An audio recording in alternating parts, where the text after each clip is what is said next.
அருமையான டிஜிஎஸ் தினகரன் ஐயா வந்து ஒரு பெரிய தேவ மனிதர், மிகப்பெரிய தேவ மனிதர்.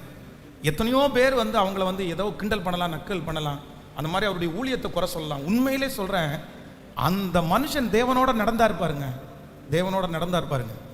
அவங்க டீமில் அவரோடு கூட 22 இயர்ஸ் 22 வருஷம் அவரோடு கூட ட்ராவல் பண்ண ஒரு பிரதரை வந்து சந்திச்சேன். அந்த பிரதர் ஒரு சாட்சி சொன்னார், எனக்கு ரொம்ப பிரமிப்பாக இருந்துச்சு. பாஸ்டர், கன்வென்ஷன் கூட்டம் எல்லாம் முடிஞ்சு எல்லாருக்காகவும் ஸ்பெஷலாக நிறைய பேர் ஜோம் பண்ண வருவாங்க, எல்லாருக்காகவும் ஜோம் பண்ணி கரெக்டாக நைட்டு 12 மணி 1 மணிக்கு தான் ரூமுக்குள்ளே போவார், தூங்குறதுக்கு சொல்லி போவார்.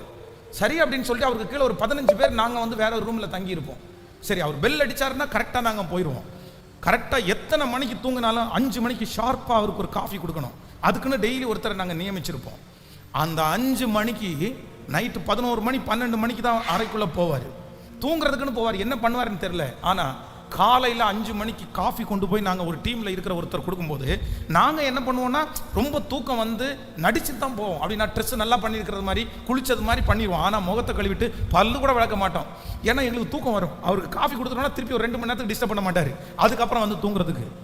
ஆனால் காலையில் ரூமை தட்டி காஃபி கொடுத்த உடனே இவ்வளோ பெரிய லிஸ்ட் கொடுப்பாராமா. அந்த லிஸ்ட்டில் குறைஞ்சது 100 வசனம் இருக்குமாம்மா, 100 வசனம். அந்த 100 வசனத்தையும் நாளைக்கு டைப் பண்ணிட்டு வாப்பா, அந்த 100 வசனத்திற்கு கீழே ராத்திரி இரவில் வந்து ஆண்டவர் வந்து யாரை குறித்து என்ன பேசினாரு, அவங்க ஃபேமிலியில் என்ன இருக்குது, எல்லா டீட்டெயில்ஸையும் எழுதி அவங்களுடைய பேர் முதற்கொண்டு எழுதுவாராம். பேர் முதற்கொண்டு அவங்க சொல்லும்போது சொல்கிறாங்க, இந்த 100 வசனத்தையும் அவர் தேடி எடுக்கிறதுக்கு எப்படியும் 2 மணி நேரம் ஆகும்.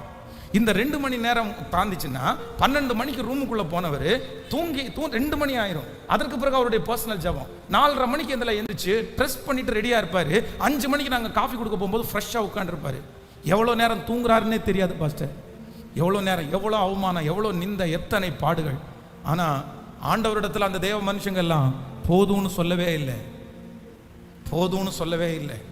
போதும்னு சொல்லி இருந்தேன்னா இவ்வளோ பெரிய ஜனக்கூட்டத்தை கர்த்தருக்காக ஆயத்தப்படுத்தவே முடியாது. அவங்க ஆண்டவரிடத்தில் என்ன கேட்டாங்க அப்படின்னு சொன்னா, கிருபை தாரும் ஆண்டவரே,